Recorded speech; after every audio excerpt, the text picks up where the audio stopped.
기독교 최초의 순교자가 발생했습니다. 사도들이 또 우리 예수님이 세우신 7명의 집사 중에 스데반 집사님이 유대의 종교 지도자들에게 돌에 맞아 순교했습니다.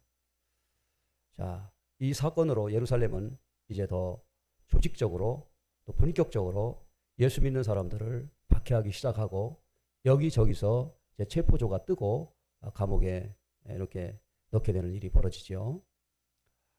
이럴 때에 또 사울이라고 하는 한 사람이 스데반을 또 죽이는데 앞장서고 있습니다. 오늘 바로 그 말씀이 나오는데요. 1절 사울은 그가 죽임당함을 마땅히 여기더라 그랬어요. 여러분, 사울은 스데반과 아주 가까운 그러한 친구 사이로 알려져 있습니다.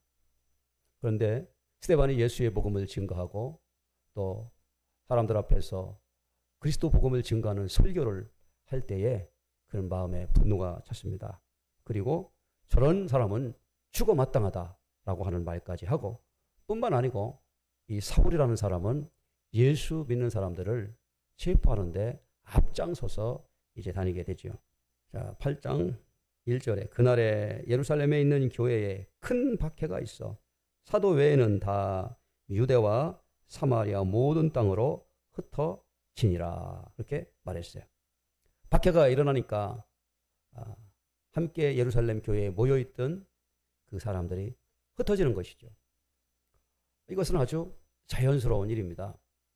사도 외에는 전부 다 예루살렘을 피해 떠나갔다라고 하는 거예요. 우리 예수님께서도 제자들에게 그렇게 말씀하셨어요. 제자들에게 전도를 보냈는데 너희들을 가는 그곳에 사람들이 환영하지 않으면, 주의 복음을 듣지 아니하면 그곳을 피하여 다른 곳으로 가라 그렇게 말씀하셨어요. 그렇습니다. 예수 복음을 전하는 사명은 우리에게 있습니다. 그러나 그 사명을 받아들이는 것은 각자 듣는 사람들의 몫입니다. 우리는 일단 예수 그리스도의 복음을 전하는데 우리의 사명이 있는 것이고, 복음을 믿고 안 믿고는 각자 그 사람에 달려있는 것이죠.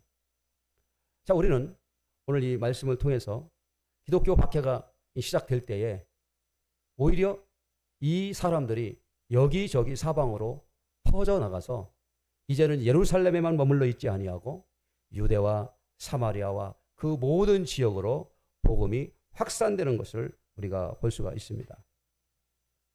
기독교 복음은 오히려 누르면 누를수록 더 깊이 더 멀리 팽창하는 것을 보게 되죠. 이것을 복음의 확장성이라 그렇게 이야기할 수가 있습니다. 자, 8장 2절 경건한 사람들이 스데반을 장사하고 위하여 크게 울더라 그랬어요. 7명의 집사를 세웠는데 그 중에 아주 은혜와 지혜가 충만하고 또 예수 복음 가운데 잘 믿음으로 세워졌던 스데반이 돌에 맞아 죽은 겁니다. 이것은 아주 기독교 역사에서 최초의 순교 역사고 아주 충격적인 일입니다. 자, 이런 때에 사울, 앞으로 이 바울이 되는데요. 이 바울이 되기 전에 이름이 사울인데 8장 3절 사울이 교회를 잔멸할새 각 집에 들어가 남녀를 끌어다가 옥에 넘기니라 그랬어요. 사울이라는 사람은 아직까지 예수 복음을 잘 모르고 유대교의 전통에 열심인 사람이고 하기 때문에 유대교에서 예수는 아주 유대교의 적대적인 사람으로 판단을 해서 십자가에 죽게 된 것도 당연한 것이다. 또 그 예수를 믿는 사람들도 핍박하는 것도 당연한 것이다. 사울이 그런 것처럼 저 사람은 돌에 맞아 죽어 마땅하다라고 하는 것처럼 이 사울은 예수 믿는 사람을 잡아다가 감옥에 가두고 집집마다 다 다니면서 수색을 해서 예수 믿는 사람이 발견되면 감옥에 가두는, 이것이 하나님을 위한 최선의 길이라고 생각을 합니다. 물론 나중에 이 사울이 다메섹 도상에서 예수님을 만나고 이제는 평생을 예수의 복음을 위하여 살다가 이 사울도 나중에 순교하게 되죠. 그러나 지금은 이 예수 믿는 사람을 박해하는 일에 앞장섭니다. 4절 그 흩어진 사람들이 두루 다니며 복음의 말씀을 전할세. 사도 외에는 예루살렘으로부터 전부 다 피해 다른 곳으로 갔습니다. 그 중에 7명의 집사 중에 한 사람이었던 빌립이라는 사람이 사마리아라는 곳에 가게 되죠. 예루살렘에서 사마리아까지는 아주 먼 거리입니다. 그런데 그 사마리아 성에 가서 그리스도의 복음을 증거하게 된 거예요. 5절, 빌립이 사마리아 성에 내려가 그리스도를 백성에게 전파하니 무리가 빌립의 말도 듣고 행하는 표적도 보고 한 마음으로 그가 하는 말을 따르더라 라고 이렇게 얘기했어요. 사마리아 성은 예수님도 갔던 곳이고 또 예수님께서 사마리아 우물가의 여인과 또 대화하셨던 그 지역이 바로 사마리아입니다. 유대 예루살렘 사람들은 사마리아 사람들을 아주 싫어했습니다. 왜냐하면 사마리아는 이방 민족의 피가 섞여 있다고 해서 순수 혈통이 아니다라고 해서 사마리아 사람을 싫어했는데 그럼에도 불구하고 사마리아에서도 메시아를 기다리고 있었습니다. 자, 요한복음 4장 25절에 예수님과 사마리아 여인과의 대화 중에서 이렇게 얘기해요. 여자가 이르되 메시아 곧 그리스도라 하는 이가 오실 줄을 내가 아노니 그가 오시면 모든 것을 우리에게 알려주시리라. 이 사마리아 살고 있는 이 여인은 메시아를 기다리고 있었습니다.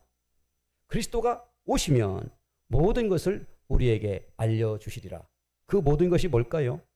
어디에서 예배를 드려야 되고 어떻게 우리가 생활해야 되고 어떻게 우리가 구원을 받게 되는지 인간의 어떤 가장 근본적인 이 질문과 해답을 메시아가 줄 거라고 이 사람들은 기다리고 있었어요.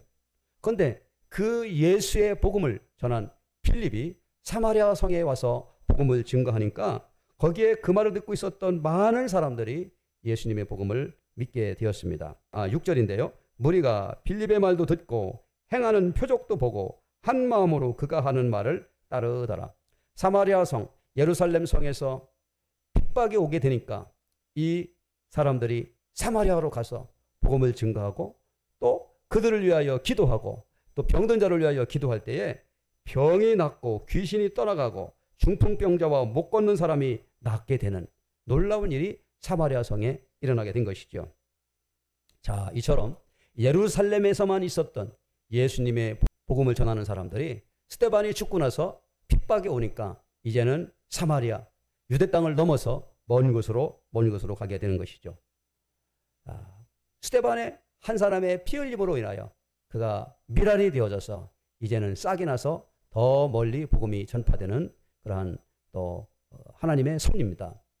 결국 이 스데반이 순교당하고 사마리아와 또 여러 이제 이방 지역에까지 복음이 전파되어지는 단초가 여기서 생기게 되는데 우리는 오늘 이 읽은 말씀을 통하여 오히려 예수 믿는 것 때문에 박해를 받고 어려움을 당한다 할지라도 여기에 굴하지 아니하고 하나님의 말씀 앞에 순종하며 믿음으로 나아가면 더 큰 많은 하나님이 주시는 은혜를 경험하고 또 복음의 많은 열매를 맺을 수가 있다는 것입니다.